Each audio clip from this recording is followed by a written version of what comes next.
دیکھ لو ملا مولوی اپنی کتابوں میں کیا کیا لکھ کے چلے گئے. مولانا احمد رضا نے اپنی کتاب میں لکھے کہ نبی کی قبروں میں ان کی بیویاں آتی ہیں, وہ نوز باللہ ان کے ساتھ شباشی کرتے ہیں, یعنی جنا کرتے ہیں. تو یہ علم کا معیار تھا, یہ ان کے علم تھے. اب ان کو دیکھ لو کہ اللہ کے رسول آتے ہی نہیں ہیں کوئی بھی محفل میں, اور صابر پاک کا واقعہ اور بہت ساری باتیں, مگر میں اس میں نہیں جانا چاہتا ہوں.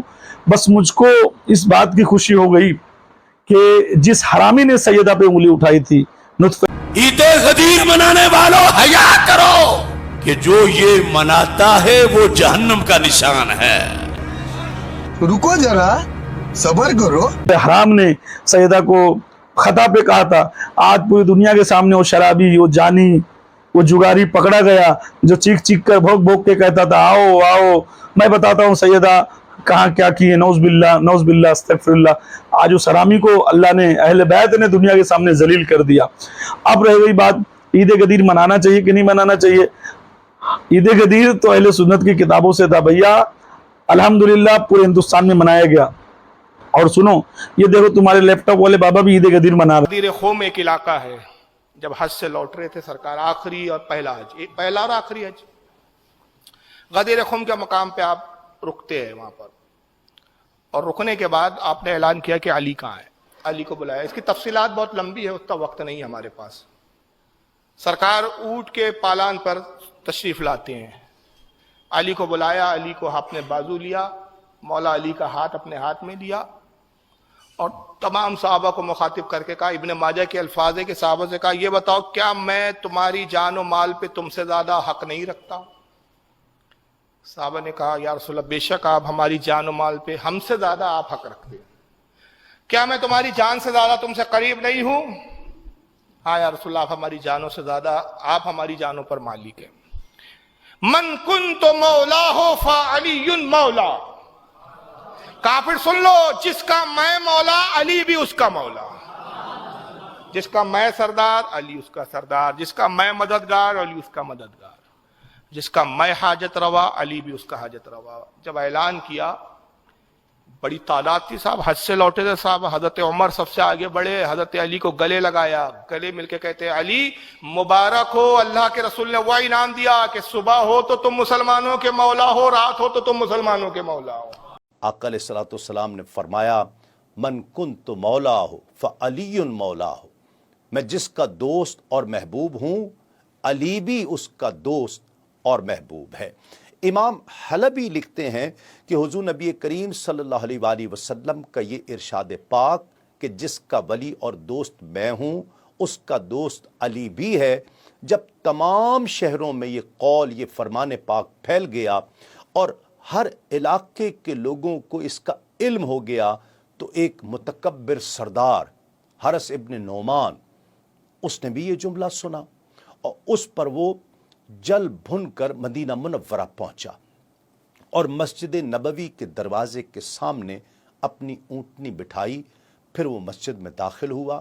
اس وقت حضور نبی کریم صلی اللہ علیہ وآلہ وسلم صحابہ کرام کے جھرمٹ میں تشریف فرما تھے. حرس ابن نعمان حضور نبی کریم صلی اللہ علیہ وآلہ وسلم کے سامنے آ کر بیٹھ گیا اور کہنے لگا کہ اے محمد صلی اللہ علیہ وآلہ وسلم, آپ نے ہمیں حکم دیا کہ ہم اس بات کی شہادت دیں کہ اللہ کے سوا کوئی معبود نہیں ہے, اور یہ کہ آپ اللہ کے رسول ہیں. ہم نے آپ صلی اللہ علیہ وآلہ وسلم کا یہ فرمان قبول کیا. پھر آپ نے ہمیں یہ حکم دیا کہ ہم رات دن میں 5 نمازیں پڑھیں, رمضان کے مہینے میں روزے رکھیں, اپنے مال کی زکوٰۃ دیں اور بیت اللہ کا حج کریں. ہم نے آپ کا یہ فرمان بھی قبول کر لیا, مگر آپ نے اتنے پر بھی راضی نہیں ہوئے, بلکہ اب اپنے چچا کے بیٹے یعنی حضرت علی المرتضیٰ رضی اللہ تعالیٰ عنہ کا ہاتھ بلند کر کے ان کی فضیلت اور برتری ظاہر کی, اور یہاں تک کہہ دیا کہ جس کا آقا میں ہوں علی بھی اس کا آقا ہے. اب بتائیے کہ یہ بات اللہ کی طرف سے حکم آیا ہے یا آپ صلی اللہ علیہ وآلہ وسلم نے اپنی طرف سے یہ بات فرمائی ہے؟ استغفر اللہ. ناظرین کرام, یہ گستاخانہ کلمات سن کر پیغمبرانہ جلال سے رحمت للعالمین صلی اللہ علیہ وآلہ وسلم کی چشمان مقدس سرخ ہو گئیں. آقا علیہ الصلوۃ والسلام نے فرمایا قسم ہے اس ذات کی جس کے سوا کوئی معبود نہیں ہے کہ یہ حکم اللہ کی طرف سے ہے، میں نے اپنی طرف سے نہیں کہا۔ یہ بات نبی پاک صلی اللہ علیہ وآلہ وسلم نے 3 مرتبہ فرمائی۔ اس پر وہ بدبخت حرس بن ابن نعمان یہ کہتے ہوئے کھڑا ہو گیا کہ اے اللہ، اگر تیری جانب سے یہی بات حق ہے، اور ایک روایت کے الفاظ یوں بھی ہیں کہ اے اللہ، محمد صلی اللہ علیہ وآلہ وسلم جو کچھ کہہ رہے ہیں اگر وہی حق ہے تو ہم پر آسمان سے پتھر برسا دے یا ہمیں خوفناک عذاب دے دے۔ اتنا کہہ کر وہ چلا، اور خدا کی قسم ابھی وہ مسجد کے دروازے تک نہیں پہنچا تھا کہ اللہ کے حکم سے آسمان سے ایک پتھر اس کے سر پر آ کر لگا اور چیرتا ہوا نیچے سے نکل گیا، جس سے وہ شخص اسی جگہ پر ختم ہو گیا۔ سن لو ان کو، اب یہ ہو گیا۔ اب سنو، میں سن رہا ہوں کہ ابھی جو آج کل کے مفتی فیشن والے ہیں، کم سے کم شیروانی سلائے تو اس کا پیسہ بھی دے دے، ہے نا، پوری دنیا میں گھوم رہا ہے، آگ لگاؤ میں رسول اللہ کے نام پہ اڑی مار دوں گا، جل جاؤں گا۔ ابے جس سے کپڑا سلایا اس کا پیسہ تو دے۔ اب لوگوں کو بول رہا ہے علی علی علی علی، آؤ ہم سے پوچھو علی علی کیسے کیا جاتا ہے، شیعوں سے کیا پوچھتے ہو؟ شیعوں نے تو اہل بیت کی تعلیم کو اب تک عام رکھا ہے۔ تم لوگوں نے تو جب سے تم جنم لیتے ہو یا تو تم ذکر اہل بیت علیہ السلام کے دشمن کا کرتے ہو، یا تو اپنے مولوی کا کرتے ہو، یا تو تم اگر شیخین کا ذکر کرتے ہوئے آئے ہو تو تم نے کھل کر کبھی اہل بیت کے فضائل بیان نہیں کیے، مولا علی کے نہیں کیے، حسنین کریمین کے نہیں کیے، ماں فاطمہ سلام اللہ علیہا کے نہیں کیے۔ تمہارے پاس ماں خدیجہ کے نام کی ایک بھی روایت موجود نہیں ہوگی جو رسول اللہ کے ساتھ سب سے زیادہ رہی، ہے نا۔ اور آج تم دنیا کے بولتے ہو علی علی ہم کرتے، تو اتنے 1400 سال تک کہاں مر گئے تھے؟ تم کو صحابہ کے ذکر سے، اہل بیت کے دشمنوں کے ذکر سے تم نے یزید کے باپ کا ذکر کر ڈالا، مگر تم نے مولا علی کا ذکر نہیں کیا۔ تم نے یزید کو مسلمان بول دیا اپنی کتاب میں۔ مولانا احمد نے لکھا کہ یزید کو برا بھلا نہ کہو، وہ کلمہ پڑا ہوا ہے، اور یہ میرے امام کہتے ہیں، یعنی امام اعظم ابو حنیفہ۔ تو تم نے تو یزید کو بچا لیا، تم سے حسین کا ذکر کہاں سے ہوتا، علی کا ذکر کہاں سے ہوتا، اہل بیت کا ذکر کہاں سے ہوتا؟ وہ تو ہم جیسے دیوانوں کو اللہ نے پیدا کیا، ہم جیسے مطلب جن کو کچھ نہیں آتا تھا، جو اسکولوں سے پڑھ کر نکلے، جنہوں نے مدرسے کا منہ نہیں دیکھا، اللہ تعالیٰ نے اہل بیت کے صدقے ہم کو کھڑا کیا، اور ہم جیسے تمام پیروں کو کھڑا کیا، تمام گدی نشینوں کو کھڑا کیا، جو کھل کر بنا ڈرے پوری دنیا میں علی علی کر رہے ہیں، حسین حسین کر رہے ہیں۔ اب جب ہوا علی علی کی ہو گئی، فضاؤں میں حیدر حیدر ہو رہا ہے، فضاؤں میں حسین حسین ہو رہا ہے، تاجیہ داری عام ہو رہی ہے، دین حسین عام ہو رہا ہے، کربلا کا دین عام ہو رہا ہے، غریب نواز کا لایا ہوا دین حسین پوری دنیا میں پھیل رہا ہے۔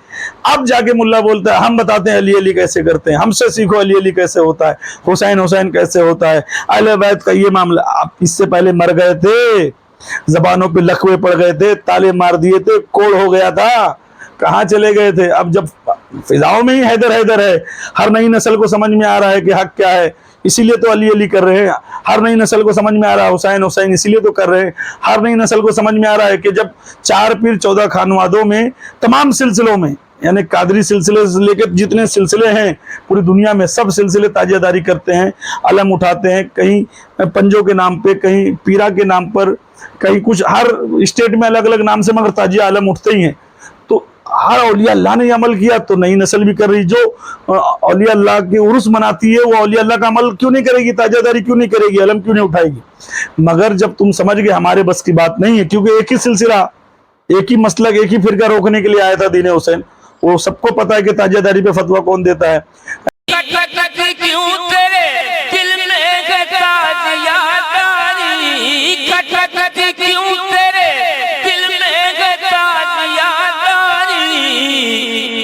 مجھے پتا تیری کیا دشمنی ہے، سبحان اللہ سبحان اللہ سبحان اللہ سبحان اللہ، نعرہ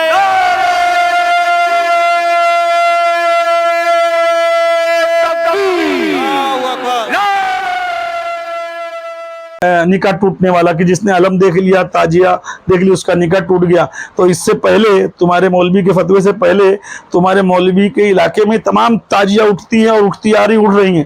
اب